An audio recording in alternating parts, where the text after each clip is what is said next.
Your upline. ये सिर्फ एक पुस्तक नहीं है, ये पुस्तक आपको फॉरएवर बिजनेस में आगे बढ़ने का मार्ग दिखाती है। फॉरएवर बिजनेस ज्वाइन करने वाले हर डिस्ट्रीब्यूटर के लिए ये पुस्तक पढ़ना बहुत जरूरी है, और जो बिजनेस कर रहे हैं उनके लिए भी बहुत जरूरी है। ध्यान रखें कि ये पुस्तक आपकी टीम के हर एक डिस्ट्रीब्यूटर ने जरूर पढ़ी हो। Forever mission statement. हम एक लाभदायक वातावरण पैदा करेंगे जहां व्यक्ति गरिमा के साथ वे जो बनना चाहते वह बन सकते हैं, जहां अखंडता, सहानुभूति और उल्लास हमारा मार्गदर्शन करेंगे। हम हमारी कंपनी, हमारे उत्पादों और हमारे उद्योग में विश्वास बनाने के लिए जुनून की रचना करेंगे और इसे पोषित करेंगे। हम ज्ञान और संतुलन खोजेंगे और सबसे ऊपर हम साहसी होंगे ताकि हम अपनी कंपनी और वितरकों का नेतृत्व करें। फॉरएवर में आपकी सफलता। फॉरएवर की बेहतरीन दुनिया में आपका स्वागत है, जहां एक उज्ज्वल भविष्य आपकी प्रतीक्षा कर रहा है। सबसे महत्वपूर्ण बात जो आपको हमेशा याद रखनी है वो यह कि आपकी सफलता मूल रूप से सिर्फ आप और आपके प्रयासों पर ही निर्भर करती है, न कि किसी और पर। दूसरी महत्वपूर्ण बात यह है कि ज्ञान स्वयं में शक्ति नहीं है, वह मात्र संभावित शक्ति है। आशा है कि इस पुस्तक में आपको पर्याप्त ज्ञान मिलेगा, लेकिन इसको ढंग से समझकर प्रयोग करने के बाद ही आपकी फॉरएवर लाइफस्टाइल में सफलता सुनिश्चित हो सकेगी। अगर आप अपनी जीवन शैली में बदलाव की अपेक्षा के साथ पूर्ण उत्साह से काम करते हैं, तो आपको आशातीत सफलता प्राप्त होती है, और ठीक इसके विपरीत अगर आप किसी भी कार्य को मजबूरी में करते हैं तो सफल होने की संभावनाएं क्षीण हो जाती हैं, और इसका मुख्य कारण होता है कि जो आपके पास है उसको आपने ठीक से समझा नहीं है, या शायद यह आपके लिए है ही नहीं। हम जो कर रहे हैं वो क्यों कर रहे हैं, ये जानना ही सफलता की कुंजी है। अपने मन की आंखों से अपने लक्ष्य को स्पष्ट देख पाना। जीवन शैली जो आप जीना चाहते हैं उसे ऐसा महसूस कर पाना कि आप उसे पहले से ही जी रहे हैं, यह जरूरी तो है, लेकिन बहुतों के लिए बेहद कठिन भी है। क्या आप आज इस बात की कल्पना और आभास कर सकते हैं कि आज से 1, 2, 3, 4 या 5 साल बाद आप किस कार को चला रहे होंगे? क्या आप आज देख सकते हैं, महसूस कर सकते हैं कि आप कैसे घर में होंगे, उसमें कितने बेडरूम होंगे, कितने स्क्वायर फीट का घर होगा, कौन से फ्लोर पर होगा, या वो एक बंगला होगा? क्या आप आज देख सकते हैं कि वो घर किस जगह पर होगा, किस राज्य में होगा, किस शहर में होगा, किस रोड पर होगा? सफलता के लिए आवश्यक है कि यो वास्तविकता में आने से पहले आपके मस्तिष्क में घटित हो। अगर आप अपने भविष्य को देख और महसूस कर सकते हैं तो आपकी आधी लड़ाई तो जीती जा चुकी है। अपने भविष्य का खाका खींच लेने के बाद आपको सफलता की कीमत चुकाने के लिए तैयार होना होगा और हर वो कोशिश करनी होगी, वरना इस पुस्तक को आगे पढ़ने का कोई औचित्य नहीं है। फॉरएवर आपको आर्थिक स्वतंत्रता दिलाने का सर्वोत्तम साधन है। आपको यहाँ सिर्फ अपने समय और प्रयासों का ही तो जोखिम उठाना है। क्या आप तैयार हैं इसके लिए? यह बहुत आसान व्यापार है, लेकिन कुछ लोग इसको पेचीदा बना लेते हैं और फिर सोचते रहते हैं कि उन्हें सफलता क्यों नहीं मिल रही। अगर आप कहीं नौकरी करते हैं तो आपके ज्यादातर कार्य पहले से ही निर्धारित होते हैं, मतलब आपको बहुत कुछ सोचना नहीं होता, सिर्फ निर्देशों का पालन करना होता है। पर चूंकि यह एक व्यापार है, यहाँ पर आपको खुद के मानक, लक्ष्य और आशाएं, काम करने का तरीका और टाइम टेबल निर्धारित करने होते हैं।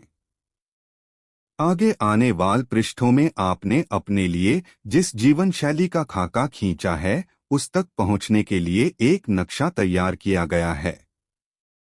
यह पूर्ण रूप से आप पर निर्भर करता है कि आप इनमें से किस पर काम करें और किस को छोड़ें। आखिर ये आपकी लाइफ है। जिम रॉन ने कहा है, हवा नाव के सभी पालों पर समान बहती है, यानी हवा के बहाव से जीत या हार निर्धारित नहीं होती। यह निर्भर करती है उस योग्यता पर जिससे नाव के पालों को सेट किया जाता है और जीत को सुनिश्चित किया जाता है। देखना यह है कि शिखर तक पहुंचने के लिए क्या हम आपकी नाव के पालों को सही दिशा देने में आपकी सहायता कर सकते हैं। मूल तत्वों को समझना। इस पुस्तिका का मुख्य उद्देश्य एक आसान निर्देशिका के रूप में फॉरएवर की दुनिया में आपकी सफलता सुनिश्चित करना है। इसमें आपको मार्केटिंग प्लान और प्रोडक्ट्स की ट्रेनिंग नहीं मिलेगी। हम यह मानते हुए आगे बढ़ रहे हैं कि आप कम से कम कंपनी के मूल सिद्धांतों से तो परिचित हैं। यह सिर्फ उन नए लोगों के लिए ही नहीं है जिन्होंने फॉरएवर में अभी अभी अपनी यात्रा प्रारंभ की है और कुछ ढूंढ रहे हैं, बल्कि उन लोगों के लिए भी है जिन्हें फॉरएवर में कुछ समय हो गया है, कुछ ट्रेनिंग भी कर ली है, पर आगे क्या करना है या किससे मदद लेना है वो समझ नहीं पा रहे हैं।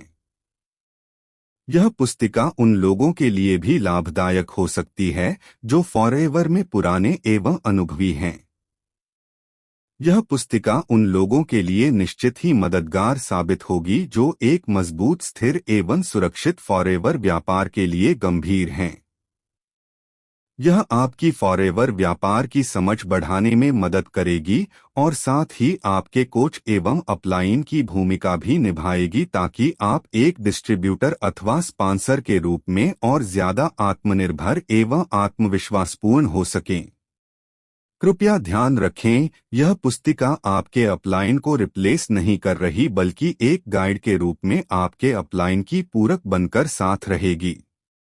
इसीलिए ये सोचकर अपनी टीम को यह पुस्तिका न थमा दीजिएगा कि आपका काम हो गया। इस पुस्तिका का निचोड़ पाने के लिए मेरी सलाह है कि आप इसके एक एक पृष्ठ को अच्छे से समझकर पढ़ें और उन बातों को जो आपको प्रभावित कर रही है उन्हें भविष्य में प्रयोग में लाने के लिए लिख कर रख लें। अब आप अपने खुद के बॉस हैं। यूं तो ये आपको सुनिश्चित करना होता है, न कि कंपनी को, कि आपको फॉरएवर व्यापार से कितना पैसा कमाना है, आप कितने घंटे काम करने वाले हैं, आप काम करने कहाँ जा रहे हैं और किसके साथ काम करेंगे। फिर भी आपको कंपनी द्वारा प्रतिपादित कंपनी पॉलिसी के अंतर्गत ही काम करना होता है। तो मेरे अनुसार कंपनी पॉलिसी आपकी बॉस है। किसी भी जल्दबाजी में मत रहिए क्योंकि आपकी किसी से कोई प्रतियोगिता नहीं है और फॉरएवर यहाँ हमेशा के लिए है।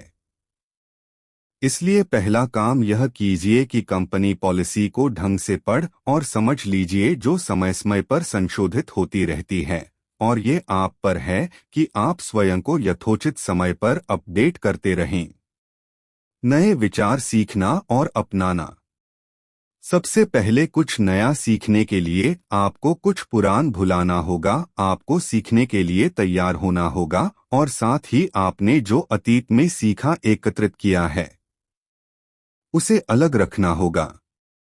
साथ ही आपको तैयार होना होगा नए विचारों को सीखने के लिए, नए तरीके से काम करने के लिए एवं पुरानी आदतों को नई आदतों से बदलने के लिए। आपका शुरुआती समय और प्रयास ज्यादा से ज्यादा ट्रेनिंग करने और सीखने में लगना चाहिए। एक अच्छा तरीका होगा कि आप हमेशा एक सकारात्मक सोच के व्यक्ति के साथ बैठें ताकि आप दोनों साथ साथ सीख सकें। ज्यादा अच्छा होगा कि ये दूसरा व्यक्ति आपकी डाउनलाइन हो। एक बात विशेष रूप से ध्यान रखें कि आपका व्यापार आपके नीचे की टीम से होता है, आपके अपलाइन का व्यापार आपका व्यापार नहीं है। आपके लिए इससे अच्छा हो ही नहीं सकता कि आप किसी ऐसे व्यक्ति का साथ ढूंढें जो आपको एक अच्छे सीईओ का रोल समझने में आपकी सहायता कर सके, क्योंकि अब आपने एक बड़े संगठन को बनाने की शुरुआत कर दी है। आदर्श रूप में यह व्यक्ति आपका अपलाइन ही होगा, पर यह हर समय आवश्यक नहीं है क्योंकि हो सकता है वो भी बिल्कुल नया हो और ज्यादा न जानता हो, या हो सकता है कि आप काफी दूरी पर रहते हैं या अलग शहरों या देशों के निवासी हैं, या ये व्यापार आपके अपलाइन की प्राथमिकता न हो। वजह कुछ भी हो, पर आपको हमेशा अपने अपलाइन का इस व्यापार से परिचय कराने के कारण धन्यवाद देना चाहिए, लेकिन साथ ही आपको अपने व्यापार की सफलता को भी सुनिश्चित करना होगा। अलबत्ता आपको एक फ्रेंचाइजर की भांति अपने डिस्ट्रीब्यूटर्स की भिन्न भिन्न गतिविधियों के लिए विभिन्न बोनस भी मिलते हैं। आज से 5 साल बाद के लिए आपने क्या सोचा है? निर्धारित करें कि जीवन में आप क्या बनना चाहते हैं और यह तिथियों के साथ लिखित में होना चाहिए। आज ही अपने अगले 5 साल की प्लानिंग कीजिए, फिर उस योजना को सालों में, महीनों में, सप्ताहों में और यहाँ तक कि दिनों में विभाजित कीजिए। अगर आपको अगले 5 साल की योजना बनाने में मुश्किल हो रही है तो कम से कम अगले 1 वर्ष की योजना बनाइए, पर बनाइए जरूर। यह एक बहुत लाभदायक प्रयोग है जिसको करना परमावश्यक है। ये आपको अपने लिए करना है, अपने परिवार के लिए करना है। अगले पृष्ठ में आज से 5 साल बाद का आपका जीवन पर दी गई जानकारी को भरिए। आज आप कहाँ हैं और आज से 5 साल बाद आपका जीवन कहाँ पहुँचने वाला है। इससे आगे आपको तभी पढ़ना है जब आप इस पृष्ठ को पूरी ईमानदारी से भर चुके हों। अगर आप वाकई अपने भविष्य के प्रति गंभीर हैं तो आगे मत पढ़िएगा, आप पहले इस पृष्ठ को भर लीजिए और फिर वापस आइए, आपको अच्छा लगेगा, यकीन रखिए। क्या आपने यह अभ्यास पूरा कर लिया है? अगर हाँ तो इन 2 प्रश्नों का उत्तर दीजिए। 1. क्या जो कुछ भी आज मैं कर रहा हूं उससे मुझे अगले 5 साल में वो सब कुछ मिल सकता है जो मुझे चाहिए? अपना उत्तर कमेंट में जरूर लिखें। 2. क्या जो कुछ भी मैं आज कर रहा हूं उससे मैं एक व्यक्ति विशेष के रूप में स्थापित हो सकता हूं? अपना उत्तर कमेंट में जरूर लिखें। इन दोनों प्रश्नों के ईमानदारी पूर्वक दिए गए जवाब की बुनियाद पर आपका निर्णय होगा कि यहाँ पर समय देना लाभप्रद है या नहीं। जो आप पाना चाहते हैं उसे पाने की प्रक्रिया अब आपने आरंभ कर दी है। मेरी आपको शुभकामनाएं। चलिए आगे बढ़ते हैं। कुछ लोग हमेशा सीखते रहते हैं पर आगे बढ़ने के लिए कदम नहीं उठाते। फॉरएवर में आपके समक्ष 4 अलग अलग स्टेज आती हैं। कुछ और भी हैं जिस पर तब तक चर्चा करने का लाभ नहीं जब तक कि आप आगे बढ़ने के लिए तैयार न हो जाएं। पहली स्टेज बिल्कुल उस नवशिष्य के जैसी है जिसे नहीं पता वो किस चीज से जोड़ा गया है, यानी आप चलना सीख रहे हैं। दूसरी स्टेज है चलने के आत्मविश्वास को बढ़ाना। तीसरी स्टेज है दौड़ना सीखना और चौथी स्टेज है ईगल की भांति उड़ान भरना। पहले आपको उन विभिन्न ट्रेनिंग के बारे में जानना होगा जो उपलब्ध हैं। इनमें से ज्यादातर ट्रेनिंग कंपनी के द्वारा आपको सफल बनाने के लिए निःशुल्क उपलब्ध कराई जाती हैं और आपको उनसे ज्यादा लाभ लेना चाहिए। BOPP या बिजनेस और अपॉर्चुनिटी, NDO या new distributor orientation, marketing plan, products, सोर टू मैनेजर एंड बियॉन्ड। शुरुआत में जितनी ज्यादा BOPP एवं NDO में आप शामिल होंगे उतना ही इस व्यापार की अच्छी आदतों को सीखेंगे और सफलता की ओर अग्रसर होंगे। वैसे भी जीवन में अच्छी आदतों को शुरू में ही सीखना हमेशा हितकर होता है, क्योंकि बाद में बुरी आदतों को त्यागना थोड़ा मुश्किल होता है। सभी सफल लोग कुछ असामान्य काम नहीं करते, बल्कि वो सामान्य और बोरिंग कामों को असामान्य ढंग से करते हैं। आपने अगर किसी के साथ मीटिंग रखी है तो उसमें कभी भी विलंब से न पहुंचे। आपकी कोशिश हमेशा 15 मिनट पहले पहुंचने की होनी चाहिए। मीटिंग की तैयारी हमेशा पुख्ता होनी चाहिए। किसी भी ट्रेनिंग में सम्मिलित होने के लिए 30 मिनट पहले पहुंचे। इससे बैठने के लिए आपको अच्छी सीट भी मिलेगी और आपसे कुछ छूटेगा भी नहीं। वस्त्र ऐसे धारण करें जो एक व्यापार के लिए बने हों, न कि हॉलिडे के लिए। हमेशा व्यावसायिक वेशभूषा में रहें और पान, तंबाकू या गुटखा का सेवन न करें। मीटिंग के दौरान अपने मोबाइल को बंद रखिए। मीटिंग हॉल में प्लास्टिक बैग मत ले जाइए क्योंकि उनकी खड़खड़ाहट से सबका ध्यान भटक सकता है। ट्रेनिंग हॉल में बच्चों को ले जाने की कोशिश ना करें। आपको प्रोडक्ट ऑफ द प्रोडक्ट बनना होगा। किसी भी सफल व्यापार का यह एक महत्वपूर्ण हिस्सा है। चूंकि आप अब आर्थिक रूप से आजादी की तरफ बढ़ने वाले हैं, इसीलिए आपको आपके आचरण और आदतों से ऐसा दिखना भी चाहिए। आपने यह निर्णय ले लिया है कि आप अगले 5 साल में कहां पहुंच रहे हैं। अगर आप अपने वर्तमान से संतुष्ट हैं, तो अगले पृष्ठों में आपके लिए ज्यादा कुछ नहीं है। पहला काम जो आपको करना है वो अपने एवं परिवार के लिए प्रोडक्ट्स खरीदना है। आपका पूरा परिवार हमारे प्रोडक्ट्स से परिचित होना चाहिए। आपका मुख्य उद्देश्य सेल्समैन बनना नहीं है, बल्कि एक उद्यमी बनना है। और उद्यमी प्रोडक्ट्स बेचता नहीं है, बल्कि लोगों को उनके बारे में बताता है। आप किसी भी चीज के बारे में अच्छे से तभी बता सकते हैं जब आप उसके बारे में अच्छे से जानते होंगे, और हमारे प्रोडक्ट्स को जानने का सबसे बढ़िया तरीका है उनको इस्तेमाल करना। वैसे तो हमारे मार्केटिंग प्लान के अनुसार आपको 2 सीसी का व्यापार किन्हीं लगातार 2 महीने में करने की सुविधा होती है, लेकिन अगर आप आने वाले 5 वर्षों के लिए गंभीर हैं तो आपको तुरंत 2 सीसी का सामान खरीदना चाहिए ताकि आप तुरंत एक थोक विक्रेता बन सकें और असिस्टेंट सुपरवाइजर एक ही बार में बन सकें। उदाहरण के लिए अगर आप कोई दुकान खोलते हो तो सबसे महत्वपूर्ण है उसमें स्टॉक का होना ताकि लोग आकर्षित हो सकें और आपकी दुकान में रुचि लें और आप अपने लक्ष्य तक जल्दी पहुंच सकें। कंपनी और प्रोडक्ट्स में विश्वास बढ़ाने के लिए आवश्यक है कि आपके पास प्रोडक्ट्स हैं ताकि आप उन्हें छू सकें, उनका एहसास कर सकें, उनकी खुशबू का आनंद ले सकें और उन्हें चख सकें। और आपके इस अनुभव से आप लोगों से आत्मविश्वास से प्रोडक्ट्स और व्यापार की चर्चा कर सकते हैं। और सबसे महत्वपूर्ण होता है लोगों के बीच आपकी सही हो छवि और सही छाप। आपका व्यवहार इस दुनिया में आपकी छवि बनाता है। आप हमेशा अपने टीम के सदस्यों, ग्राहकों और स्टाफ का आदर करिए एवं उनके प्रति हमेशा नम्र बने रहिए, उस दशा में भी जब आपका ग्राहक आपसे प्रोडक्ट्स न ले। आपके पास दोबारा आने का उनको कारण दें। आपके किसी भी गलत या अव्यवहारिक कार्य में संलिप्त न होने से हमेशा आपके क्षेत्र में आपका एवं आपकी टीम का सम्मान बढ़ता है। आपकी प्रतिष्ठा आपके लिए महत्वपूर्ण होना चाहिए और आपकी गतिविधियों से यह संदेश जाना चाहिए कि फॉरएवर बहुत सम्मानीय कंपनी है। जीवन में किसी पर भी अपनी छाप छोड़ने का सिर्फ एक अवसर मिलता है।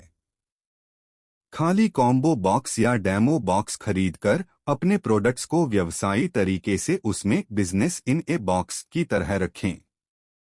जब आप एक चमकदार बॉक्स में से नए नए प्रोडक्ट्स निकालकर अपने ग्राहक के समक्ष रखते हैं तो उनके मन में आपकी एवं कंपनी की एक प्रोफेशनल छवि बनती है। एक गंदे और बेढंगे से बैग में से प्रोडक्ट्स निकालने से तो यह बहुत बेहतर है। इस बात का भी कृपया ध्यान रखें कि बॉक्स के अंदर के उत्पाद भी साफ एवं दागरहित हों।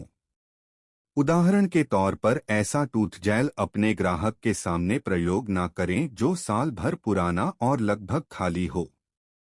कल्पना कीजिए कि आप एक कार खरीदने का मन बना रहे हैं और कार कंपनी आपके पास टेस्ट ड्राइव के लिए एक ऐसी कार भेजती है जो घिसी पिटी दिख रही हो और जिसकी सीट भी फटी पुरानी हो। क्या आप उस कार में बैठना भी पसंद करेंगे, चाहे आप जानते ही क्यों न हो कि कार कंपनी आपको नई कार देगी, लेकिन नई कार खरीदने के आपके सपने को आघात पहुंचेगा।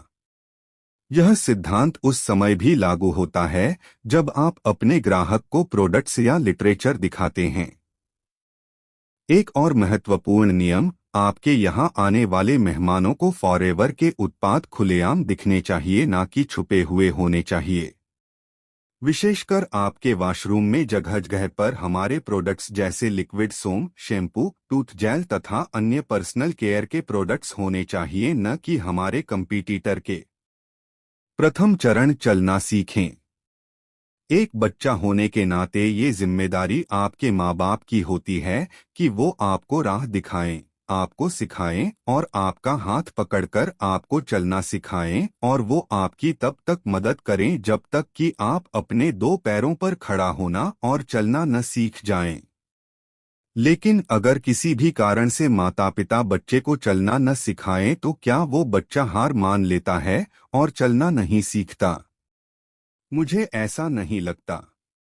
दूसरे लोगों को चलता देखकर भी बच्चा सीखता है कि रेंगने से ज्यादा मजा चलने में आता है। उसे एहसास होता है कि दूसरों के ऊपर निर्भर होने से ज्यादा अच्छा आत्मनिर्भर होना होता है। एफएलपी के डिस्ट्रीब्यूटर होने के नाते यह आपके अपलाइन की जिम्मेदारी है कि वो आपका हाथ पकड़कर आपको चलना सिखाएं। लेकिन जैसा मैंने पहले भी कहा कि कुछ कारणों से यह संभव है कि वो आपके पास उपलब्ध न हो। लेकिन क्या कभी आपने सोचा है कि आर्थिक रूप से स्वतंत्र होने में, रेस्टोरेंट में बिना प्राइस का कॉलम देखे खाना खाने में, अपनी पसंद की कार में घूमने में, जहां चाहे वहां घूमने में और जीवन का आनंद लेने में कितना आनंद आता है? दूसरे लोगों को सफल होते देखकर क्या आप खुद आर्थिक रूप से स्वतंत्र नहीं होना चाहेंगे? और अच्छे माता पिता की भांति आप तो एक अच्छा अपलाइन बनना ही चाहेंगे ताकि आपका पूरा परिवार और आपकी टीम आपका सम्मान करे। इसका अर्थ ये है कि जल्द से जल्द चलना सीख लेने में भलाई है। आइए पहले इसी संदर्भ में चर्चा कर लेते हैं। कंपनी पॉलिसी पुस्तिका पढ़े। वो सब कुछ जो आपको जानने की जरूरत है कंपनी पॉलिसी पुस्तिका में उपलब्ध है। मैं जानता हूं कि शुरू में इसे पढ़ना थोड़ा अटपटा लगता है, पर आप इस पुस्तिका को अलग अलग अध्यायों में सिलसिलेवार पढ़कर अपने दिमाग में बैठा सकते हैं ताकि आवश्यकता पड़ने पर आपको पता हो कि कहां पर क्या है। फाइन लाइन नामक पुस्तिका कंपनी पॉलिसी का पूरक जैसा है। आपको उन कारणों से सावधान रहना सिखाती है जिनसे बचकर आप अपने व्यापार को सुरक्षित रख सकते हैं। दुर्भाग्य से ज्यादातर लोग इन दोनों पुस्तकों को पढ़ से बचते हैं। ये ठीक ऐसे ही है जब आप अपने घर में कोई उपकरण यथा टीवी या एसी लाते हैं और आप उसके साथ मिलने वाली निर्देशिका के बजाय अपने आप उसको चलाना शुरू करते हैं, जिसमें गलती की संभावनाएं भी रहती हैं। बहुत से डिस्ट्रीब्यूटर भी शुरुआती दौर में ऐसी ही गलती के कारण हार मान लेते हैं और छोड़ देते हैं। मुझे आशा है कि आप ऐसी गलती नहीं करेंगे। BOPP एवं NDO ट्रेनिंग अटेंड कीजिए। जितना हो सके आपको ये ट्रेनिंग ज्यादा से ज्यादा अटेंड करनी चाहिए और इनसे कभी थकना नहीं चाहिए। ये ट्रेनिंग आपकी सफलता के लिए कंपनी की ओर से निःशुल्क उपलब्ध कराई जाती हैं।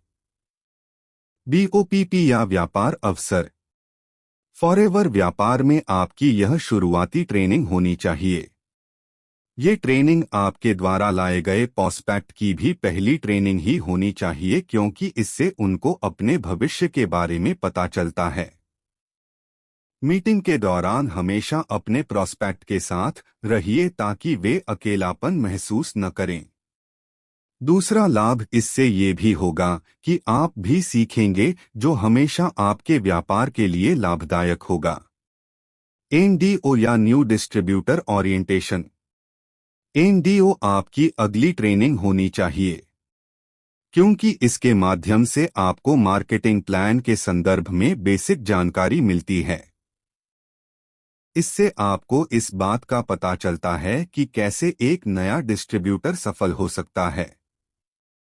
इस ट्रेनिंग की सफलता के 5 नियमों पर विशेष ध्यान केंद्रित करने की आवश्यकता है। आपको हमारी वेबसाइट www.foreverliving.com भी देखनी चाहिए, जहां आपको बहुत सारी लाभप्रद जानकारी मिलती है। आप इसके माध्यम से ऑनलाइन ट्रेनिंग भी ले सकते हैं। हमारी वेबसाइट पर क्लिक कीजिए और वहां डिस्कवर फॉरएवर को चुनिए, अन्यथा आप सीधे भी www.discoverforever.com को देख सकते हैं। www.youtube.com इंडिया पर हमारी बहुत सारी वीडियो हैं जिनसे आपको काफी महत्वपूर्ण जानकारी मिल सकती है। उपरोक्त बताई गई दोनों ट्रेनिंग से आपको इस बात का पता चल जाता है कि फॉरएवर से आप क्या पा सकते हैं। अब आपको अगले चरण की तैयारी करनी है। चाहे बेशक आप छोटे छोटे कदम ही क्यों न चलने की तैयारी कर रहे हैं, पर ये आपके व्यापार के लिए निर्णायक है। आपको लिखकर इस बात को सुनिश्चित करना होगा कि आप क्या करने के लिए तैयार हैं, किस दिन कितने घंटे देकर आप अपने भविष्य को संवारने के लिए तैयार हैं। महत्वपूर्ण चेतावनी, अभी आपने चलना ही शुरू किया है और हो सकता है कोई आपसे व्यापार में कुछ पैसे इन्वेस्ट करने की बात करे। कंपनी किसी भी इन्वेस्टमेंट स्कीम या C&F एजेंसी को बढ़ावा नहीं देती, और अगर आपसे ऐसा कोई कुछ कहता है तो आप तुरंत कंपनी को सूचित करें, कहीं ऐसा न हो कि आप चलने से पहले ही औंधे मुंह गिर जाएं।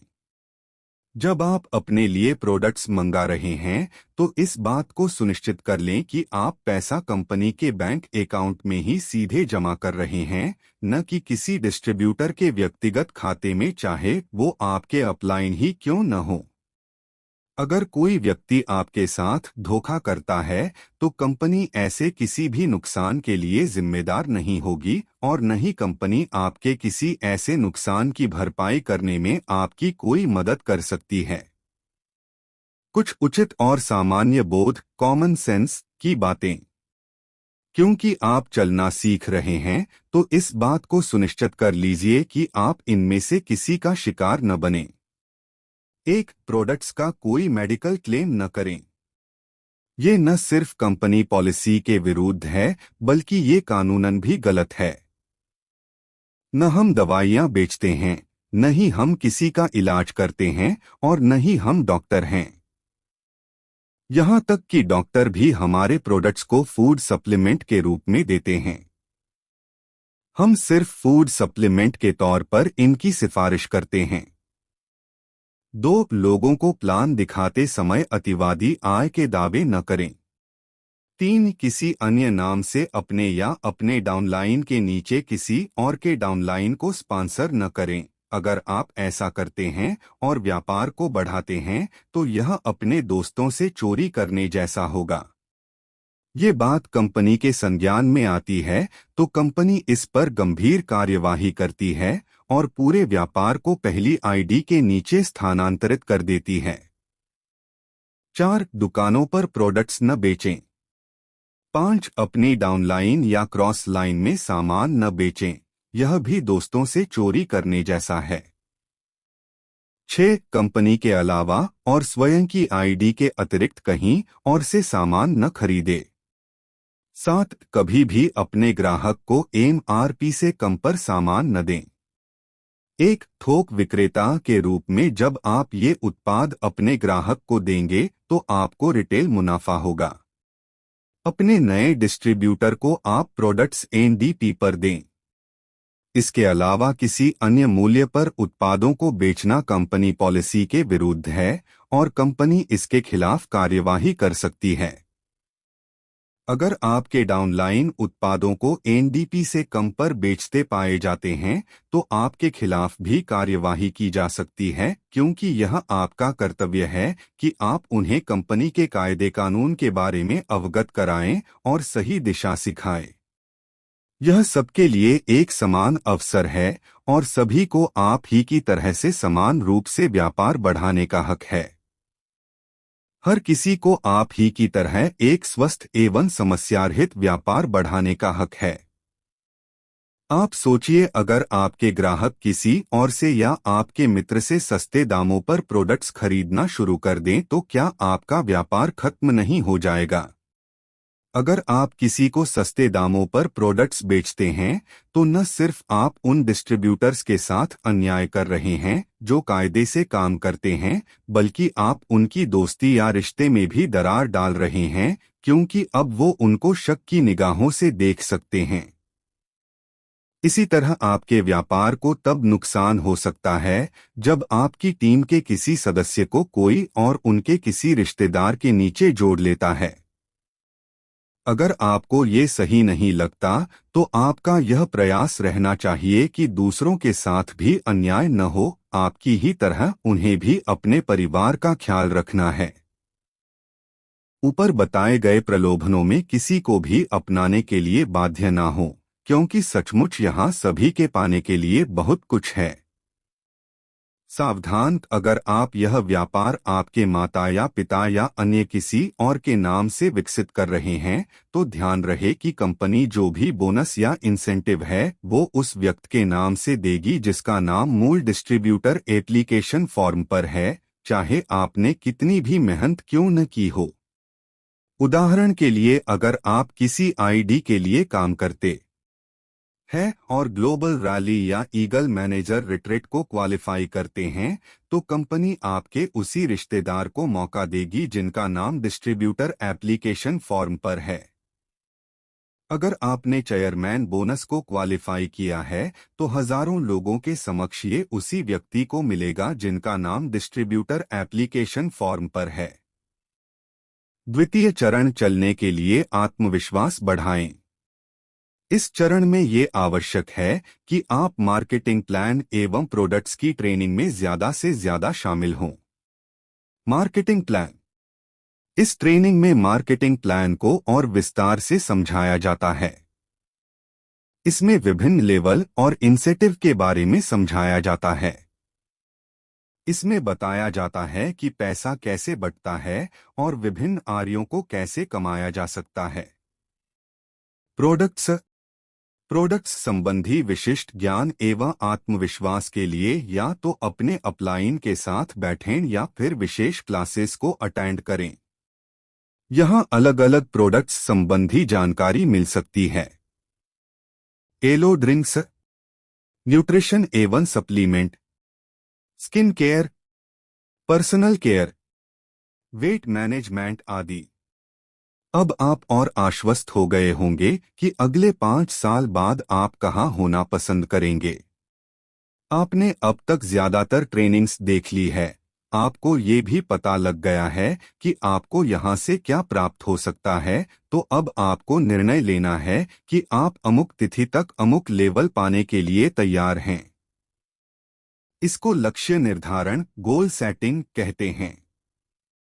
लक्ष्य। सबसे पहले इस महीने का लक्ष्य निर्धारित करें और फिर प्रति सप्ताह का। इस महीने आपके क्षेत्र में होने वाले कंपनी के कार्यक्रम की जानकारी हासिल करें। अपने हर दिन के शेड्यूल के प्रति वचनबद्ध रहें और इस बात को सुनिश्चित करें कि आपने जो स्वयं से वादा किया है उसके लिए आप अपने समय का सदुपयोग कर रहे हैं। यदि आपके इलाके के आसपास कोई ट्रेनिंग नहीं हो रही है तो घबराने की जरूरत नहीं है। हो सकता है आपके आसपास नेशनल एक्सपांशन टीम की कोई सेमिनार हो रही हो, अगर वो भी नहीं है तो भी परेशान मत होइए। कंपनी ने बहुत सारा ट्रेनिंग मटेरियल तैयार किया हुआ है, उसको लीजिए और हमारी वेबसाइट www.dascovrfor.com अच्छा ट्रेनिंग मटेरियल उपलब्ध है, आप उसे देखकर भी ज्ञान प्राप्त कर सकते हैं। अब आपको लोगों से इस अवसर एवं कंपनी के बारे में बातें करनी है, जिसको प्रोस्पेक्टिंग कहते हैं। लेकिन इसमें एक बहुत बड़ी समस्या है जो आपके समक्ष आ सकती है। आपको इसके लिए मानसिक तौर पर तैयार होने की आवश्यकता है। हो सकता है शुरुआती दौर में लोग आपको मना कर दें, यहाँ तक कि वो भी जो आपके बहुत नजदीकी हैं। वास्तव में वो आपको नहीं नकार रहे हैं, बल्कि वो उस विचार को नकार रहे हैं, इसलिए जरा भी परेशान न हो।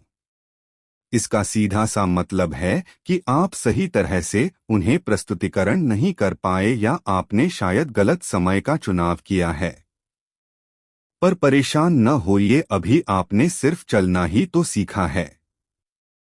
औसत का नियम है। हम आपको यहाँ प्रॉस्पेक्टिंग के कुछ साधारण से नियम बता रहे हैं। नेटवर्क मार्केटिंग का सबसे मूलभूत सिद्धांत है औसत का नियम। अंत में है तो ये आंकड़ों का ही खेल। अगर आप औसत के नियम को समझ गए तो वास्तव में आपको इसका लाभ मिलेगा। आसान शब्दों में, यदि आप एक काम को बार बार करते हैं तो आपको एक औसत मिलेगा, लेकिन तभी मिलेगा जब आप उसे बार बार करेंगे, ना कि सिर्फ एक या दो बार। अगर आपने 10 लोगों से बात की है और एक ने हाँ कहा तो आपकी औसत रेशियो प्रक्रिया शुरू हो गई। 10 में एक। अगर आप 10 और लोगों से बात करते हैं तो आपको एक और मिलेगा।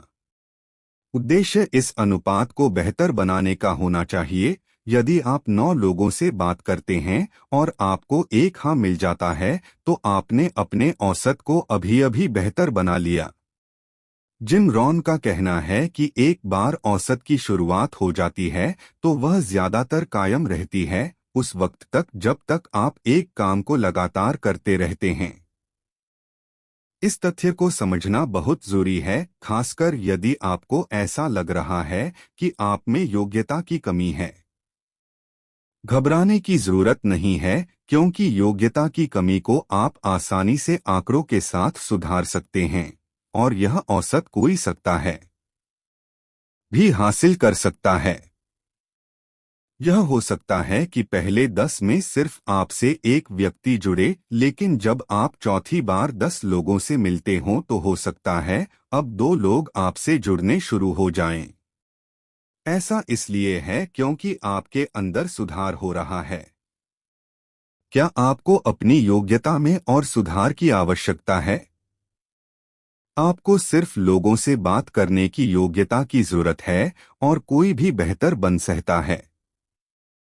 10 में से एक का हाँ करना अच्छा है, 2 का हाँ करना बहुत अच्छा है, और यदि ये 3 हो जाए तो यकीन मानिए कि आप अब अपने सबसे बड़े सपनों को पूरा करने की ओर बढ़ गए हैं। लेकिन ये सिर्फ संभव है तब जब आप लगातार लोगों से चर्चा कर रहे हैं।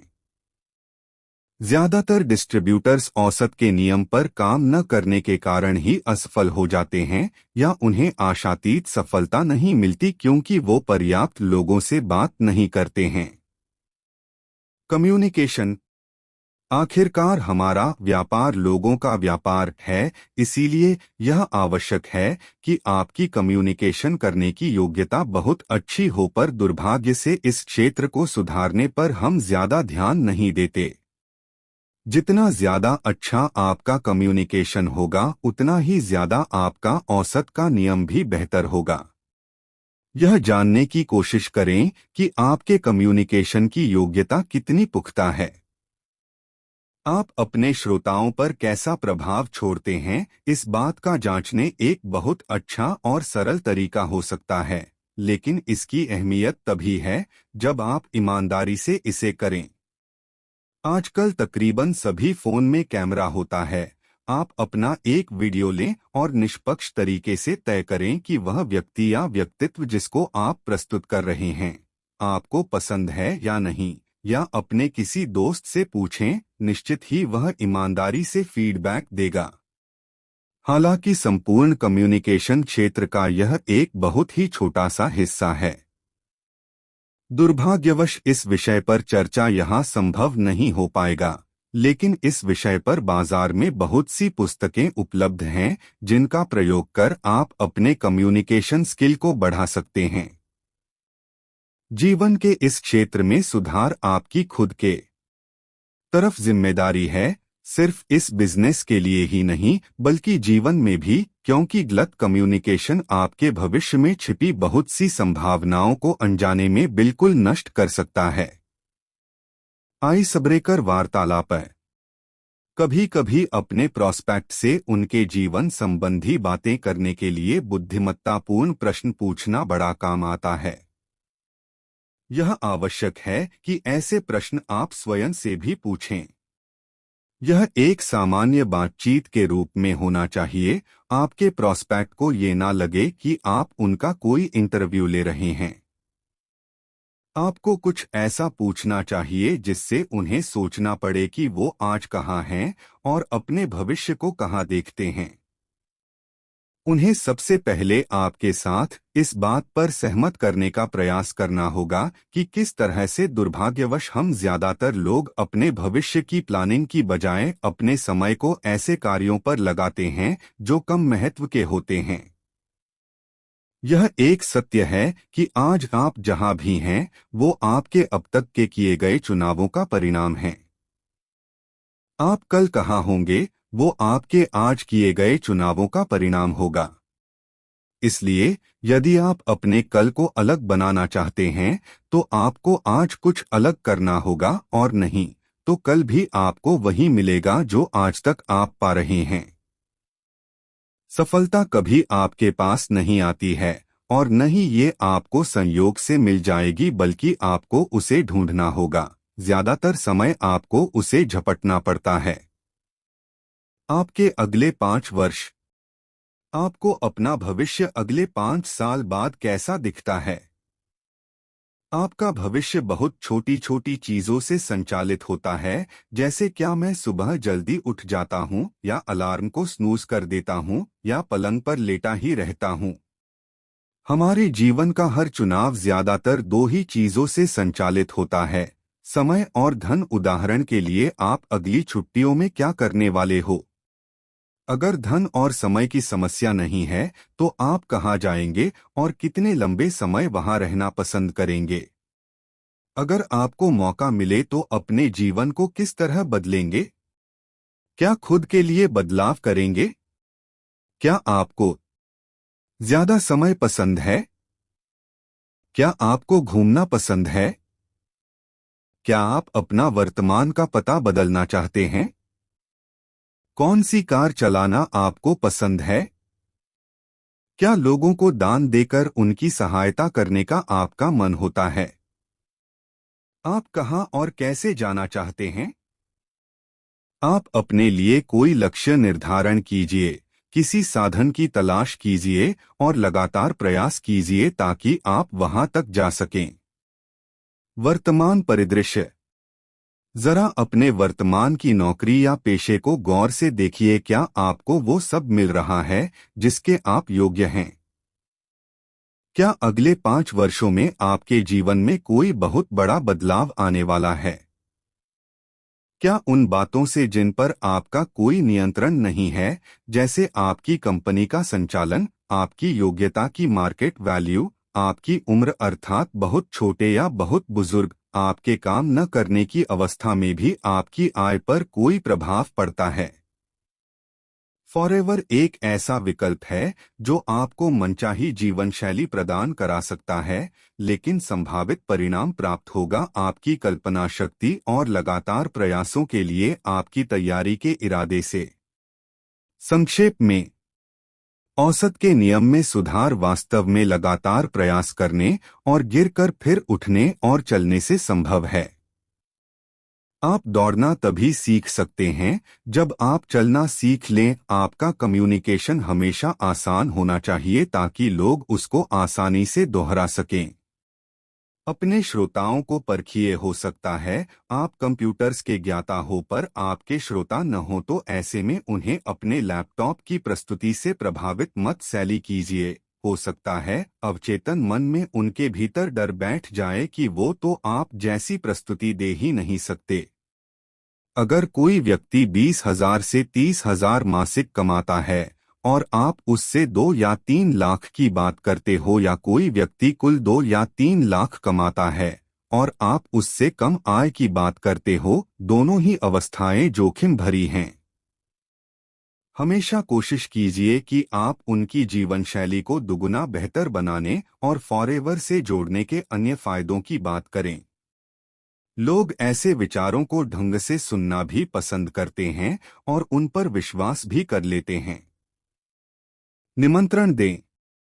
लगातार कम से कम 5 लोगों को बुलाइए, हो सकता है एक भी आ जाए। अगर आप बार बार वही काम दोहराते रहे तो बटा फॉरएवर में सिर्फ वो ही लोग असफल होते हैं जो छोड़ देते हैं। अगर लोग नहीं आ रहे हैं तो आपको क्या करना है? आपको खुद BOPP अटेंड करनी है, क्योंकि आपको और बेहतर बनने की आवश्यकता है। ठीक है न? अगर आपके बुलावे पर कोई आता है तो पूरे सेशन में उनके साथ रहिए। ये न हो कि आप उन्हें छोड़कर फोन सुनने या कॉफी पीने बाहर चले जाएं। ये जान लीजिए कि वो आपके काफी प्रयासों के बाद यहाँ आए हैं और आपकी ऐसी हरकत से उन्हें अटपटा लग सकता है। इस मीटिंग के बाद पुनः एक मीटिंग रखिए और उनके मन में जो शंकाएं हैं उन्हें दूर करने के लिए मार्केटिंग प्लान और इस व्यापार अवसर के विषय में विस्तार से चर्चा कीजिए। वॉल्यूम मैपिंग है। अब वो समय है जब आपको अपने व्यापार के रिकॉर्ड्स को देखने और समझने की भी आवश्यकता है। समय समय पर अपनी वॉल्यूम मैपिंग करने की आदत डालें। वो कुछ ऐसी भी हो सकती है। अपने वॉल्यूम मैपिंग के लिए सबसे अच्छा तरीका होता है कि आप अपने एक्टिव CC की वॉल्यूम मैपिंग करने से शुरुआत करें। हर समय आपको पता होना चाहिए कि आपका लक्ष्य क्या है और आपका वास्तविक स्टेट्स क्या है। इस केस में आप अपना स्टेट्स 31 मार्च को देख रहे हैं और आपके 896 CC कम है, जिसका मतलब आप समस्या में लोगों को अगली BOPP के लिए निमंत्रण दें। ये सच्चाई है। आपको आपका स्टेट्स 15 मार्च को पता होना चाहिए है कि बहुत से लोग नहीं आएंगे। कोई फर्क नहीं पड़ता ताकि आपके पास 2 सप्ताह बाकी है, बचे हुए लगभग एक। लेकिन अगर आप बेहतर भविष्य चाहते हैं तो हर बार और CC को पूरा करने के लिए साथ ही आपके पास अपनी टीम के लिए भी 2 सप्ताह का समय होगा, जिसमें आप उनकी वॉल्यूम मैपिंग कर उनके व्यापार में सहायता कर सकते हैं। हमेशा कोशिश कीजिए कि आपका अपना निजी केस क्रेडिट महीने के शुरुआती 2 से 3 दिनों में ही हो जाना चाहिए और बचे 3 CC 15 तारीख तक। अगर अपने व्यापार के शुरुआती दौर में आप इस आदत को डाल लेते हैं तो आपको बहुत कुछ इस व्यापार से प्राप्त हो सकता है, क्योंकि आपकी टीम को भी फिर ऐसा ही करने की आदत हो जाएगी। नेटवर्क मार्केटिंग में हमेशा एक बात कही जाती है कि आपकी डाउनलाइन हमेशा वो काम करती है जो आप करते हैं। आमदनी। एक बात ध्यान रखिए कि मार्केटिंग प्लान को इस तरह से बनाया गया है कि आप हर लेवल पर अविश्वसनीय आमदनी कमा सकते हैं। यहाँ तक कि बिल्कुल शुरुआत में असिस्टेंट सुपरवाइजर के लेवल पर भी अगर आप जल्दी से 20 से ज्यादा ग्राहक बना लेते हैं तो न्यू डिस्ट्रीब्यूटर प्रॉफिट के रूप में आप हजारों रुपए कमा सकते हैं। मार्केटिंग प्लान की ट्रेनिंग में आपने यह समझ भी लिया होगा। इसका एक सकारात्मक पहलू यह भी है कि इन ग्राहकों में से कुछ आपका डिस्ट्रीब्यूटर बनना पसंद करेंगे और फिर असिस्टेंट सुपरवाइजर, ताकि उन्हें भी प्रोडक्ट्स थोक मूल्य पर मिलने लगे। जब आपका ग्राहक आपका डिस्ट्रीब्यूटर बन जाए तो एक ग्राहक और बनाइए, और जब एक न्यू डिस्ट्रीब्यूटर असिस्टेंट सुपरवाइजर बन जाए तो एक और न्यू डिस्ट्रीब्यूटर तैयार कीजिए। ध्यान रहे, आप वॉल्यूम मैपिंग के लिए सदैव अपनी टीम के संपर्क में रहकर अपने CC की जानकारी लेते रहें। यूं तो ये सब ऑनलाइन उपलब्ध हो जाती है, पर फिर भी अपनी एक्टिव क्वालिफिकेशन के लिए आपको उसके ऊपर ज्यादा निर्भर नहीं रहना चाहिए, क्योंकि हो सकता है इंटरनेट पर पूरी जानकारी वक्त पर अपडेट न हो। हाँ, अगर आप महीने के 15 तक अपनी एक्टिव क्वालिफिकेशन कर चुके हैं तो परेशानी की कोई बात नहीं। तृतीय चरण, दौड़ना सीखें। यह भाग उन लोगों के लिए बड़ा लाभकर होगा जो अपने लिए लंबे, मजबूत, स्थिर एवं सुरक्षित भविष्य के लिए गंभीर हैं। यदि जो आपने सीखा है उसे आप पूरी तरह समझकर लागू करेंगे तो आप अपने लिए आर्थिक बहुतायत को सुरक्षित करेंगे। जब आप एक पहाड़ पर चढ़ने की तैयारी करते हैं तो नीचे घाटी से ये बड़ा मुश्किल भरा कार्य दिखाई देता है और आपको पता नहीं होता कि पहाड़ के उस पार क्या है। लेकिन जब आप एक बार शिखर पर पहुंच जाते हैं तो आपको स्पष्ट दिखाई देता है कि कितना खूबसूरत नज़ारा है और साथ ही आपका आत्मविश्वास भी बढ़ता है। फॉरएवर में आपकी पहली मंजिल होनी चाहिए मैनेजर लेवल पर पहुंचना, और सही मायने में यह आपकी सफलता की शुरुआत भी है। और इस तक पहुंचने के लिए आपको ज्यादा से ज्यादा बार सोर टू मैनेजर एवं मैनेजर एंड बियॉन्ड ट्रेनिंग अपनी टीम के साथ अटेंड करनी चाहिए। सोर टू मैनेजर, इस ट्रेनिंग में आपको मैनेजर लेवल तक पहुंचने के विभिन्न चरणों की जानकारी मिलती है।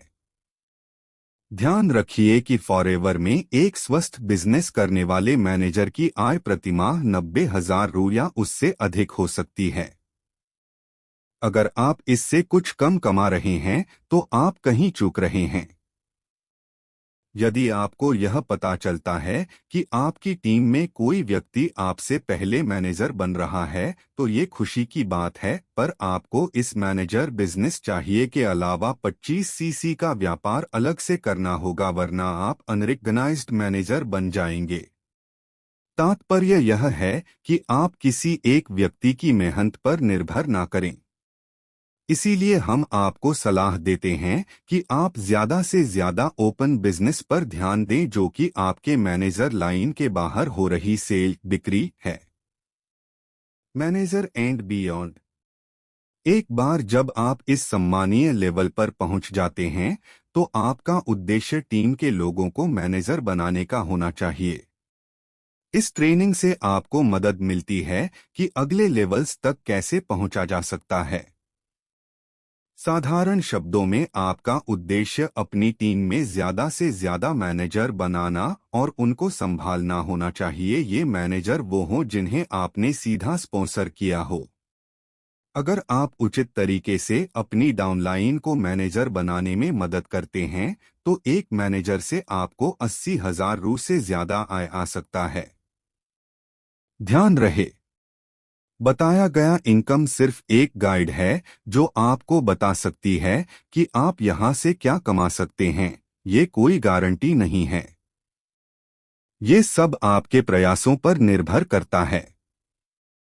अब निश्चित रूप से आपके नीचे एक टीम विकसित हो रही है, इसलिए आपको उनका ध्यान एक सीईओ की तरह रखना आवश्यक है, लेकिन ध्यान रहे कि एक बॉस की तरह नहीं, वरना आप पूरा व्यापार तक खो सकते हैं।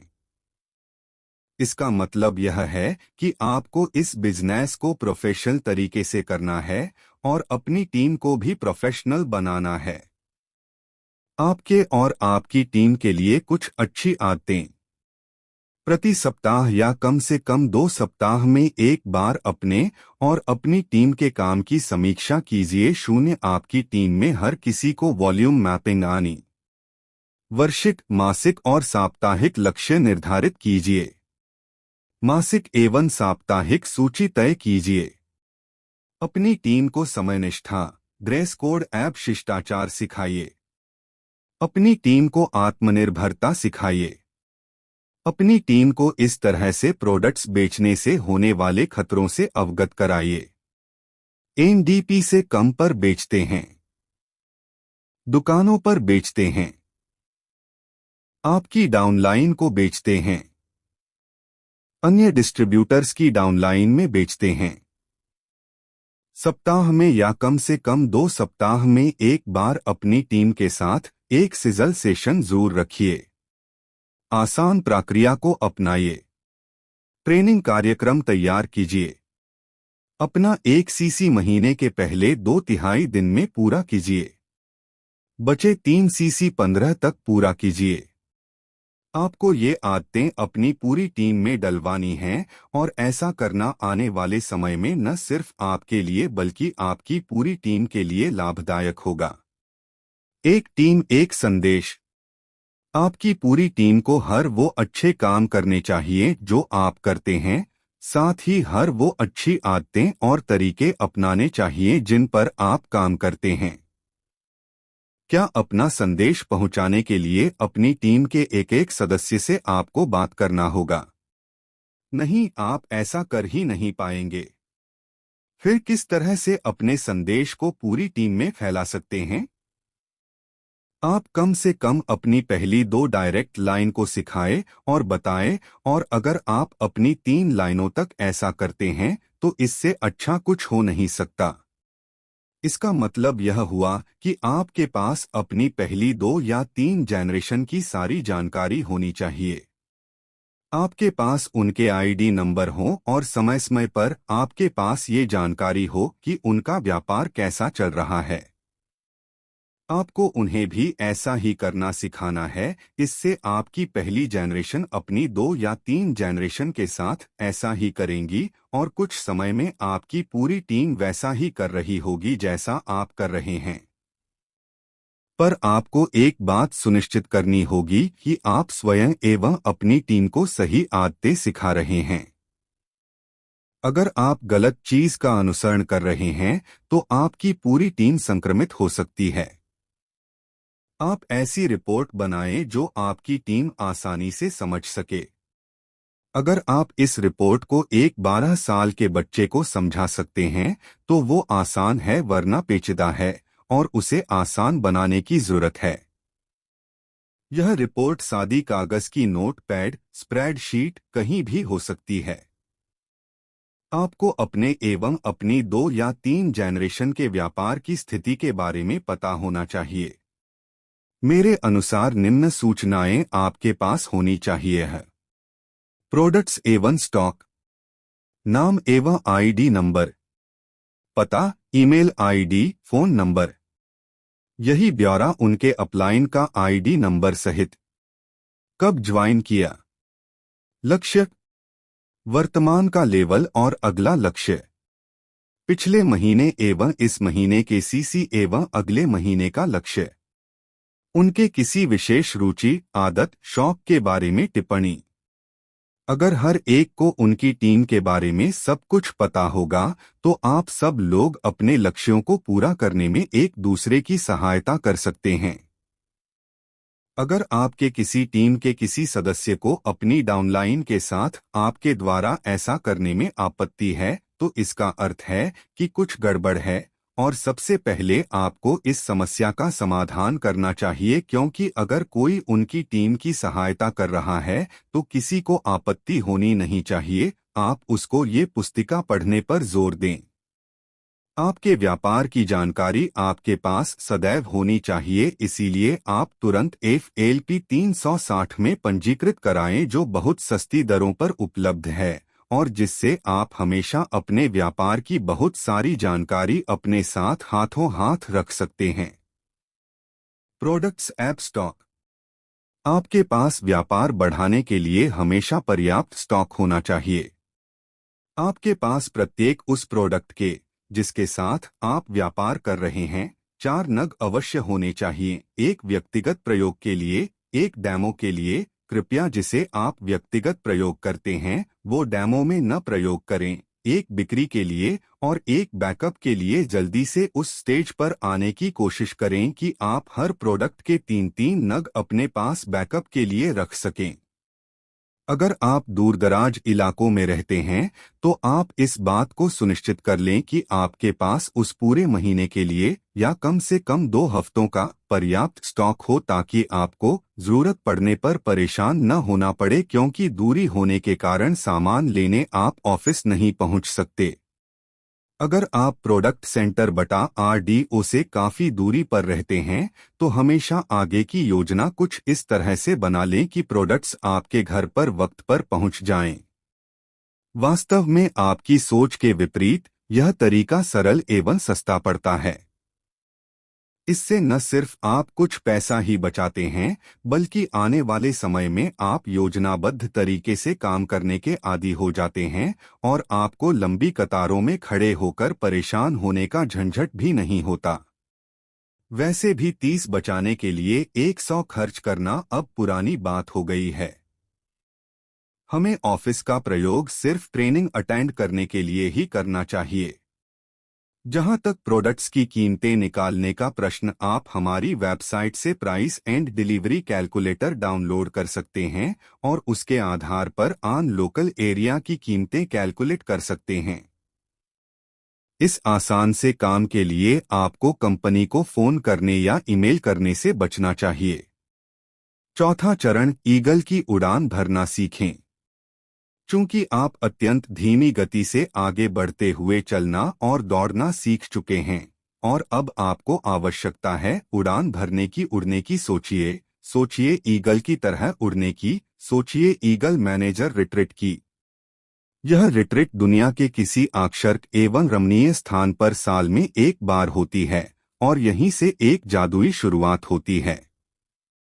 यहाँ पूरी दुनिया के फॉरएवर ईगल्स एकत्रित होते हों और वो और आगे और ऊंचा उड़ने की कला सीखते हैं।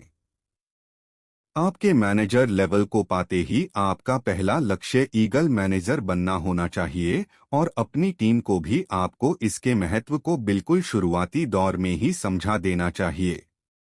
अगर उनको ये बात अपने शुरुआती दौर में ही समझा दी गई तो वो भी और ज्यादा ऊंचा उड़ने की तीव्र इच्छा रखेंगे। आपका ईगल मैनेजर बनना आपकी टीम के लिए प्रेरणा स्रोत का काम करेगा।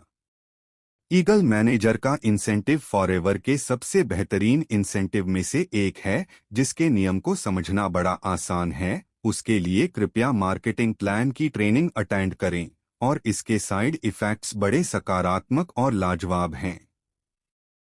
इससे आपका ओपन बिजनेस बढ़ता है, जिससे आपके व्यापार को एक जोश मिलता है। यह न सिर्फ आपको अपने मैनेजर के साथ जुड़े रखने में सहायता करता है, बल्कि आप अपने अपलाइन के भी चहेते बन जाते हैं। कुछ अपलाइन ऐसा समझते हैं कि एक बार उनकी डाउनलाइन मैनेजर बन गए तो उन्हें अपना रास्ता बनाने के लिए अकेला छोड़ा जा सकता है, क्योंकि वो आत्मनिर्भर हो गए हैं और उन्हें और सहायता की आवश्यकता नहीं है। यह पूर्ण रूप से गलत और खतरनाक है, जिसकी वजह से आपकी डाउनलाइन आपसे उम्मीद रखना छोड़ देती है, क्योंकि आपने उनमें रुचि लेना बंद कर दिया है। ईगल मैनेजर इंसेंटिव अपलाइन और उनके मैनेजर्स के बीच के संबंधों को हमेशा क्रियाशील बने रहने में प्रोत्साहित करती है। अगर आप इस इंसेंटिव को ध्यानपूर्वक समझकर स्वयं अपनी अपनी टीम को प्रोत्साहित करते हैं तो फॉरएवर मार्केटिंग प्लान के अंतर्गत आने वाले समस्त इंसेंटिव तथा चेयरमैन बोनस एवं ग्लोबल रैली को क्वालिफाई कर सकते हैं और फॉरएवर के ये रिवार्ड्स वाकई अविश्वसनीय होते हैं। अपना व्यापार संभालना। आप काफी समय और परिश्रम के पश्चात फॉरएवर में मैनेजर बने हैं। जब आप एक अच्छी आमदनी कमाने लगते हैं तो यह स्वाभाविक है कि आप आराम की मुद्रा में चले जाएं। आप अनजाने में इसको आराम से लेने लगते हैं, क्योंकि पैसा तो आ ही रहा है। और फिर अचानक आपके चेक की राशि घटने लगती है और व्यापार में हो रहे छोटे छोटे परिवर्तन नजरअंदाज कर आप यह सोच रहे होते हो कि अगला महीना बेहतर होगा। तो परिणाम क्या होता है? कुछ बेहतर नहीं होता, क्योंकि आप बेहतर नहीं बन रहे। दुर्भाग्यवश ऐसा कई लोगों के साथ होता है। आप इस बात को सुनिश्चित करें कि आप इसका शिकार न हो।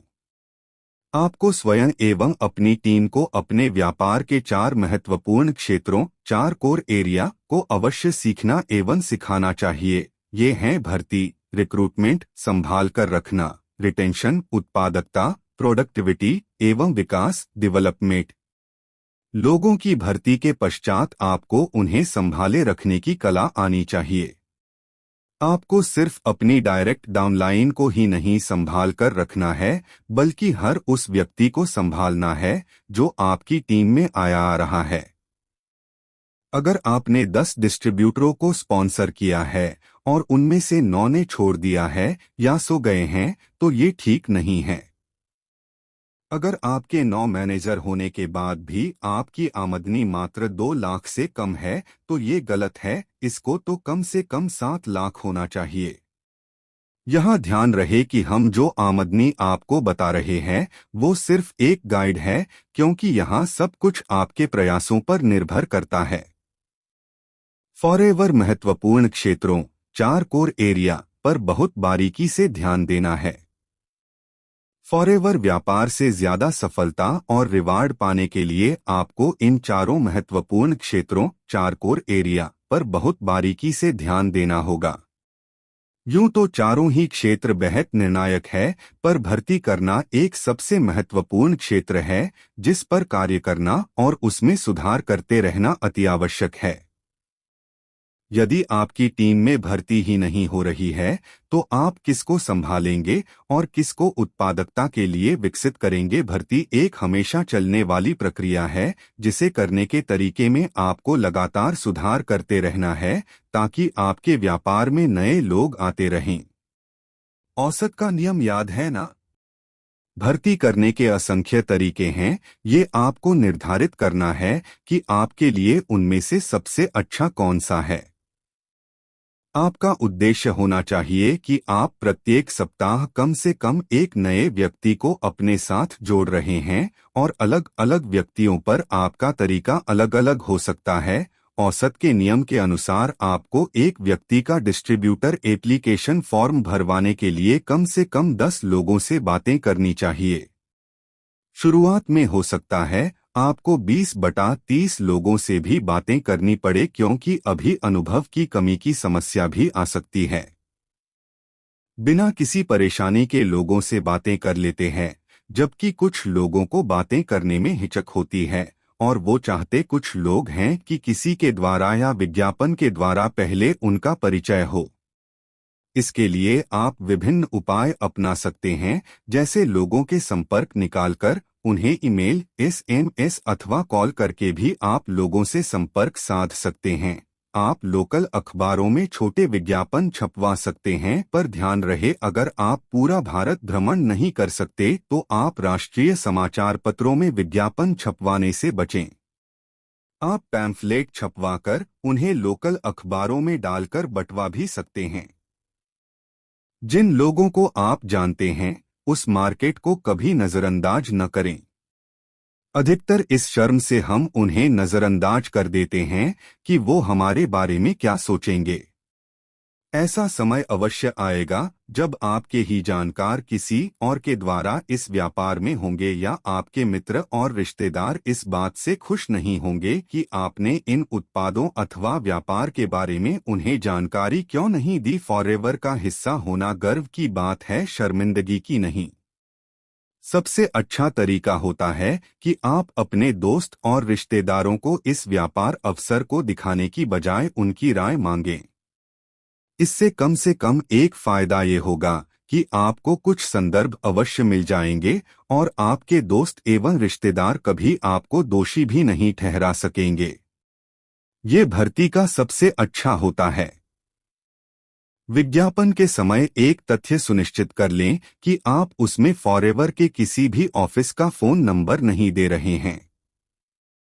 विशेष बात, जब आप किसी भी व्यक्ति का डिस्ट्रीब्यूटर एप्लीकेशन फॉर्म भरवाएं तो इस बात को सुनिश्चित कर लें कि आप उनकी पूरी जानकारी अंग्रेजी के बड़े अक्षरों में भर रहे हों और आपकी खुद की जानकारी एवं आईडी नंबर सही भरे हों। पता चला कि आपके द्वारा स्पॉन्सर व्यक्ति की ज्वाइनिंग किसी और के साथ हो गई। अगर आपके पास डिस्ट्रीब्यूटर एप्लीकेशन फॉर्म उपलब्ध नहीं है तो आप परेशान न हों। आप हमारी वेबसाइट से ऑनलाइन ज्वाइनिंग की प्रक्रिया अपनाकर बाद में भी डिस्ट्रीब्यूटर एप्लीकेशन फॉर्म का प्रिंट निकलवाकर अपने नजदीकी आरडीओ में जमा करा सकते हैं। संभाले रखना, रिटेंशन। अपने ग्रुप को संभाले रखना अगला महत्वपूर्ण क्षेत्र होता है। इस संदर्भ में किसी ने बड़ी खूबसूरत बात कही है, लोग बड़े ही अद्भुत होते हैं। वो वहां जाते हैं जहां उनकी पूछ होती है, वो वहां रुकते हैं जहां उनका ध्यान रखा जाता है और वे वहां विकसित होते हैं जहां उन्हें सही पोषण मिलता है। अपने ग्रुप को कैसे संभाले रखना है, इस जानकारी का अभाव बहुत बड़ी समस्या है। मैं अक्सर लोगों को ये कहते सुना कि मेरे लोग काम नहीं कर रहे हैं और उन्होंने कहीं और काम करना शुरू कर दिया है। ऐसे 10 में 9 मामलों में देखा गया है कि आपने उनका ध्यान रखना बंद कर दिया है और उन्हें ऐसा लगने लगा है कि वे अब आपके लिए उतने महत्वपूर्ण नहीं रह गए हैं। आप किसी व्यक्ति को इतनी मुश्किल से अपने साथ लाते हैं और फिर अनजाने में आप उसको गलत सिग्नल भेज देते हैं या इस बात का इंतजार करते हैं कि पहले वो रंग में आ जाए तभी आप उसमें रुचि दिखाएंगे। एक नियमित कॉल ही काफी है उनमें अपनी रुचि दिखाने के लिए, लेकिन अगर आप उन्हें महीने के आखिर में अपनी क्वालिफिकेशन पूरा करने की वजह से फोन कर उनके सीसी के बारे में पूछते हैं तो ये घातक है। अपनी टीम के साथ नियमित अंतराल पर एकत्र होकर एक एक कॉफी पीना भी व्यापार के लिए मददगार साबित होता है। जब आपके साथ या आपकी टीम में कोई ज्वाइन करता है तो आपको उन्हें एहसास कराना चाहिए कि वो आपकी टीम का एक हिस्सा हैं और एक बड़े व्यापार तक पहुंचाने में उनकी सहायता करनी चाहिए। उन्हें न सिर्फ इन चारों महत्वपूर्ण क्षेत्रों के विषय में सिखाएं, कुछ दूर उनका हाथ पकड़कर चलें, उनके लिए समय निकालें और वो जिस चीज से जुड़े हैं उसका महत्व बताएं। उन्हें न सिर्फ इन चारों क्षेत्रों के विषय में सिखाएं बल्कि उन्हें 4 सीसी के महत्व को भी समझाएं और शुरुआत से ही उन्हें 4 सीसी का व्यापार करना सिखाएं। आपको उन्हें सिखाकर आगे ले जाना है, न कि घसीटकर। उत्पादकता एवं विकास। और अब आता है उन 4 महत्वपूर्ण क्षेत्रों में उत्पादकता एवं चक्र होती हैं। विकास का पहलू हम में से ज्यादातर दायित्व नहीं उठाते, मात्र जहां राहें ले जाए चल पड़ते हैं। आपको अपने विचारों और कार्यों में संकल्पित रहना होगा। आपको फॉरएवर के व्यवसाय में रहते हुए 2 तरह से विकास करना है, एक अपने व्यापार का और दूसरा अपने व्यक्तित्व का, और आपके द्वारा किए गए सिज़ेल सेशन इन दोनों में बहुत महत्वपूर्ण भूमिका निभा सकते हैं। उत्पादकता एवं विकास के इन दोनों से संबंधित स्वयं एवं आपकी पूरी टीम की जानकारी आपके पास हमेशा उपलब्ध रहनी चाहिए, चाहे वो कागजों पर हो, आपके लैपटॉप पर हो या फिर आपके टैबलेट में। अपने हर टीम के लिए कुछ आसान चार्ट या रिपोर्ट तैयार कीजिए।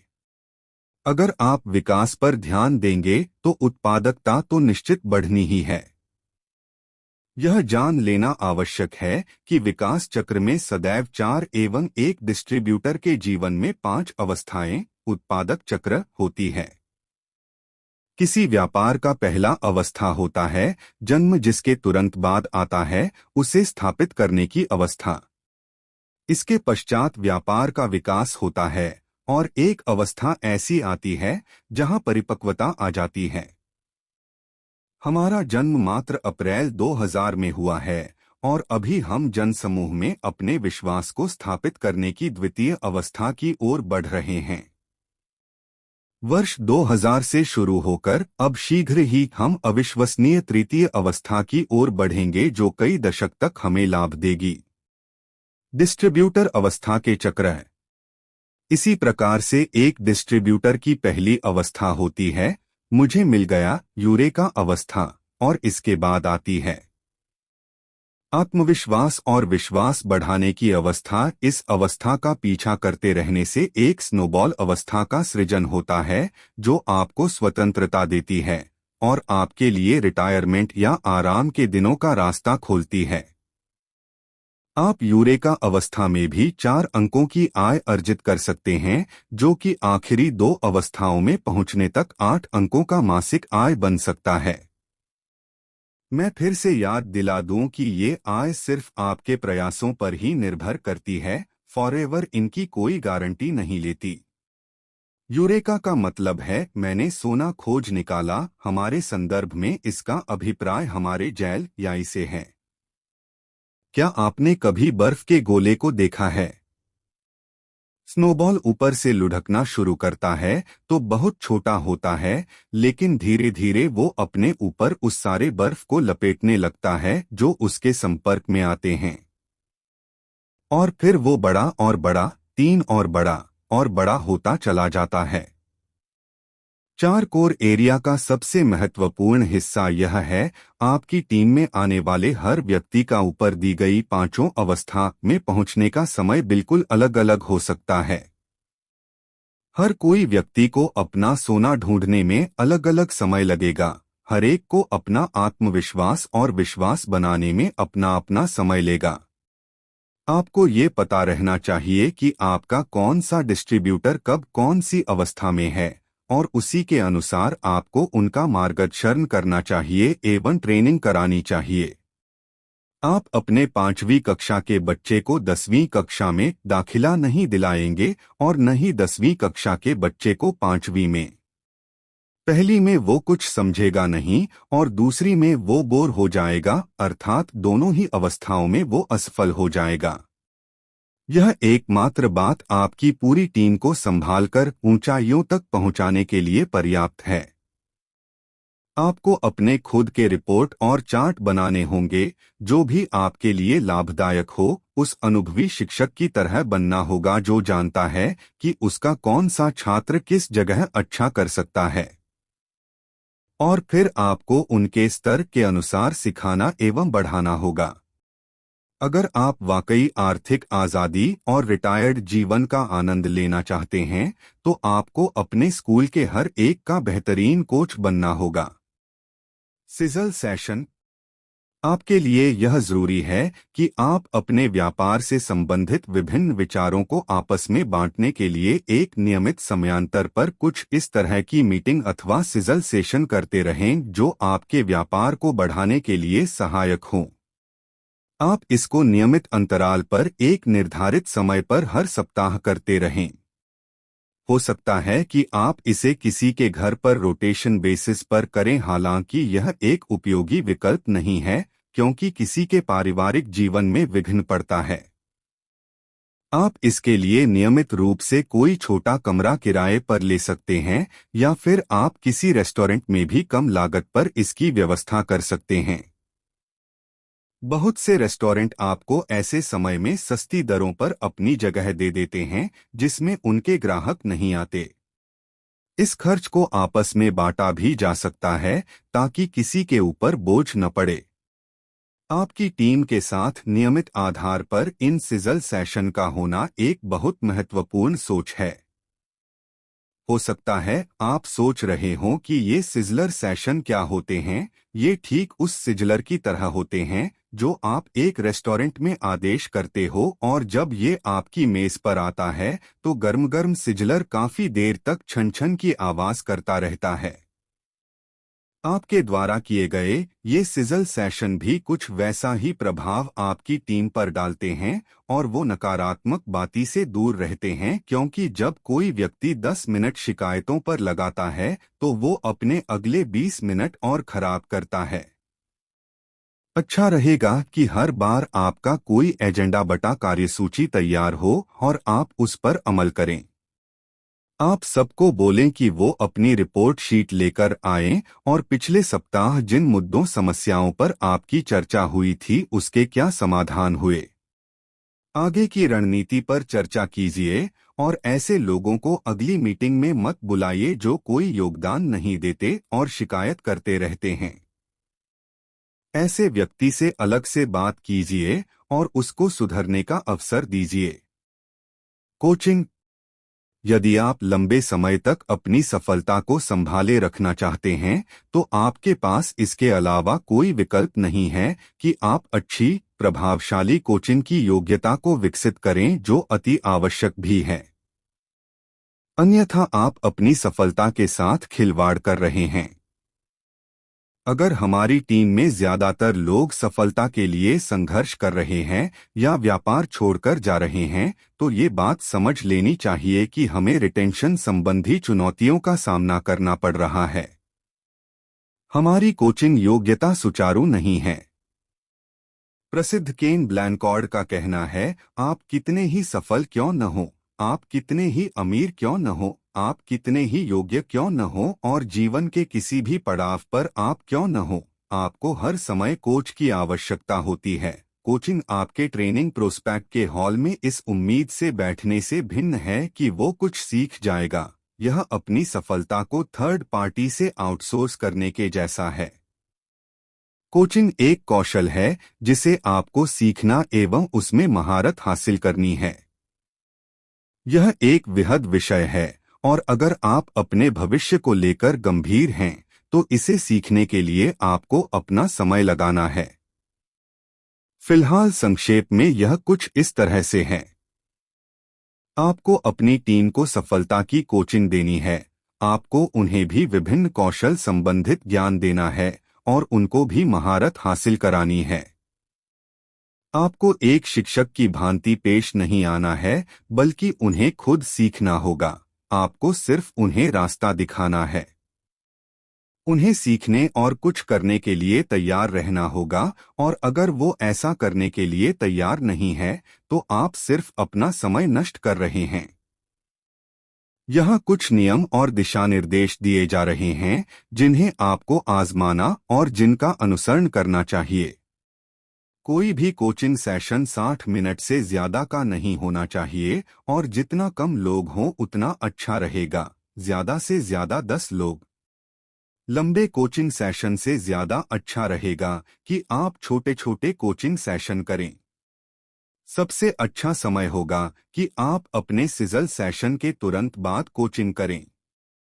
हर काम प्रोफेशनल ढंग से करें। यह आप शौकिया नहीं कर रहे हैं। हमेशा समय के पाबंद रहें और कोचिंग सेशन का एक ही समय होना चाहिए। अगर लोग सीखने के लिए इच्छुक नहीं है या फिर वो लगातार 3 बार से विलंब से आ रहे हैं तो उन्हें उन सेशन से हटा दीजिए क्योंकि आपका समय उनके समय से ज्यादा कीमती है। इस 1 घंटे में कुछ भी सामाजिक बात न करें क्योंकि ये सिर्फ कोचिंग के लिए निर्धारित है। उन सब की प्रगति को मापिए, यह बेहद आवश्यक है। आगे हम कुछ नमूने के तौर पर ऐसी रिपोर्ट दे रहे हैं जिसका प्रयोग आप अपनी टीम के लिए कर सकते हैं। ये सिर्फ प्रायोगिक तौर पर हैं। आप अपने अनुसार कुछ और भी बना सकते हैं। कोचिंग को प्रभावशाली बनाने के लिए 3 क्षेत्रों पर काम करना आवश्यक होता है: व्यक्तिगत, विशेष व में लीडरशिप तथा अपनी टीम में ऐसा वातावरण तैयार करना जहां हर व्यक्ति अपना सबसे अच्छा योगदान दे सके। आपको इतना योग्य होना होगा कि आप लोगों को बिना गलत ठहराए ये तय कर सकें कि कौन काम करेगा और कौन नहीं। आपको यह निश्चित करना है कि आपको अधिकतम सफलता दिलाने के लिए, अधिकतम परिणाम के लिए किन लोगों पर अपनी ऊर्जा लगानी है ताकि लोग आपके महत्व को समझ सकें। अपने अंदर कोचिंग का नजरिया विकसित कीजिए। आपको लगना चाहिए कि आपकी सहायता से हर कोई सफल हो सकता है। यह उनके बारे में है, आपके या आपकी अनुभवों के बारे में नहीं। आप अहम नहीं हैं। हर प्रयास उनके आत्मविश्वास को बढ़ाने के लिए है। अगर उनका आत्मविश्वास बढ़ेगा तो बदले में वो छोटे छोटे प्रयासों से अपनी प्रगति कर सफलता की इबारत लिखेंगे। आप उन लोगों का विश्वास सिर्फ अभ्यास, अभ्यास और अभ्यास एवं एक पेशेवर भूमिका के द्वारा ही बढ़ा सकते हो। आप चाहे आमने सामने, घर पर वर्कशॉप द्वारा जा सकते हैं। अगर वह दूर रहते हैं तो स्काइप के द्वारा ये अभ्यास कर सकते हैं। कोचिंग एक अति महत्वपूर्ण कौशल है और इसका मतलब सिर्फ किसी को प्रशिक्षण देना ही नहीं होता। इसका एक आधारभूत ढांचा होता है जिसमें 4 अवस्थाएं होती हैं: भरोसा, खोज, सीखना और वचनबद्धता। भरोसा अवस्था मात्र लोगों को सही मनोस्थिति में लाकर उनका भरोसा जीतना है। जब कोई आपके साथ शुरू में जुड़ता है तो आपको उसकी मनोस्थिति का कोई ज्ञान नहीं होता। कुछ शुरू करने से पहले आपको ये सुनिश्चित करना है कि उनकी मनोस्थिति सकारात्मक हो। आप उनके व्यक्तिगत शौक के बारे में पूछें, बिजनेस के बारे में नहीं। याद रखें, ये उनके बारे में है। उन चीजों को लिखिए जिनके होने से उन्हें खुशी मिलेगी। हर उस व्यक्ति के बारे में ऐसा ही कीजिए जिसे आप कोचिंग दे रहे हैं। खोज अवस्था इस बात को समझना है कि उनकी सफलता कहाँ छिपी है। आप सवाल कर ये खोज करते हैं कि उन्हें क्या पता है और क्या नहीं, वो क्या कर सकते। है और क्या नहीं, यह बहुत महत्वपूर्ण है। दरअसल आप उनके सीखने की क्षमता में परेशानियों को ढूंढ रहे हैं। वो क्या कर सकते हैं, इस बात पर केंद्रित होने की बजाय वो क्या नहीं कर सकते इस पर ध्यान देते हैं। फिर आप उनकी उस कमजोरी को सुधारने में उनकी सहायता कर सकते हैं। सीखने की अवस्था वो है जहां उनकी खोज अवस्था के अनुसार आप सीखने में मदद करते हैं। वो जो नहीं जानते हैं उसे सीखने में मदद कर सकते हैं, उस अभ्यास में सहायता कर सकते हैं जो उन्हें नहीं आता। अगर आप इसमें कोई समस्या आ रही है तो आप अपने अपलाइन की सहायता ले सकते हैं। एक बार फिर याद दिला दें कि उनको सीखने के लिए खुद आगे बढ़ना होगा, आप उनकी जगह नहीं सीख सकते। वचनबद्धता की अवस्था आखिरी अवस्था है, क्योंकि अब तक आपने उनका भरोसा जीत लिया है और उन्हें इस बात का विश्वास हो गया है कि आप उनमें रुचि ले रहे हैं, और अगर आपने अपना काम ढंग से किया है तो ऐसे में उनके द्वारा दी गई समय की वचनबद्धता एक दूरगामी रिश्ते के लिए बहुत महत्वपूर्ण होगी। फिर वे अपने लिए बेहतर सीखने का लक्ष्य, कार्य करने का लक्ष्य एवं एक दूरगामी भविष्य की योजना बना सकेंगे। अब आपको बार बार इसी तरह से कोचिंग सेशन एवं अभ्यास सेशन करते रहना है। फॉरएवर में आपकी सफलता आपकी टीम के कार्यों की गुणवत्ता और सबको साथ लेकर चलने की क्षमता के आधार पर नापी जाती है। मिलकर काम करने से ज्यादा प्राप्त होता है।